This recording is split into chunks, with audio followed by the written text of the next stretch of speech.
नमस्कार दोस्तों, आज हम सुनेंगे भगवान शिव और पार्वती माता की अमर सुहाग देने वाली कहानी। इस कथा को कहने और सुनने वाले को निश्चित तौर पर भोले बाबा की कृपा प्राप्त होती है। तो चलिए शुरू करते हैं। एक ब्राह्मण था, उसकी 5 बेटियां थीं। पांचों शिवजी की पूजा करती, दिया जलाती और 5 दिन तक सुहाग की कहानी सुनती थीं। बड़ी वाली 4 बेटियों का दिया बहुत देर तक जलता रहता था, पर सबसे छोटी और 5वीं बेटी का दिया बहुत जल्दी बुझ जाता था। तब बेटी ने घर आकर अपनी माँ को भी बताया कि माँ, मेरा दीपक सबसे पहले बुझ जाता है।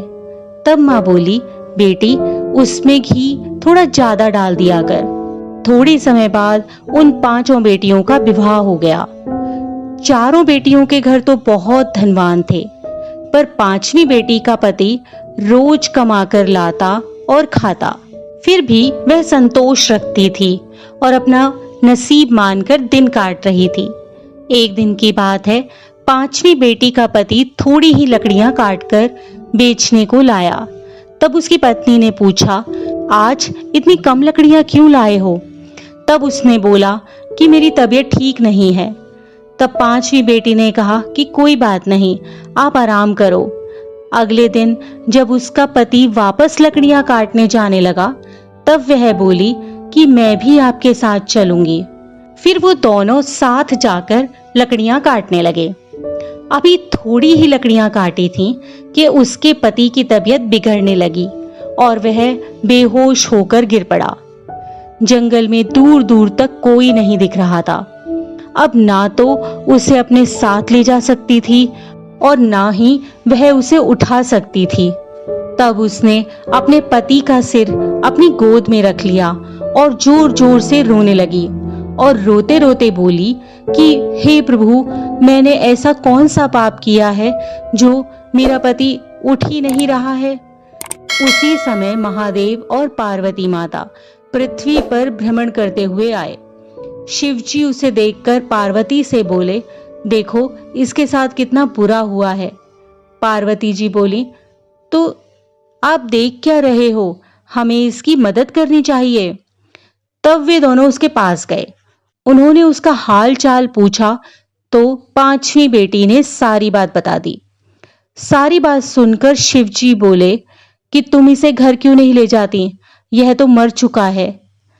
तब वह बोली, मैं कहीं नहीं जाऊंगी, और जोर जोर से रोने लगी। तब शिवजी को उस पर दया आ गई और बोले कि तू वही है न जिसका दिया सबसे पहले बुझ जाता था? तो वह बोली, हाँ प्रभु, मैं वही हूं। तब शिवजी बोले, तूने दिया तो लगाया, पर कभी भी अमर सुहाग की कथा ध्यान से नहीं सुनी। तब बेटी ने शिवजी के पैर पकड़ लिए और बोली, मेरे पति को जीवित कर दो प्रभु, आप जैसा कहोगे मैं वैसा ही करूंगी।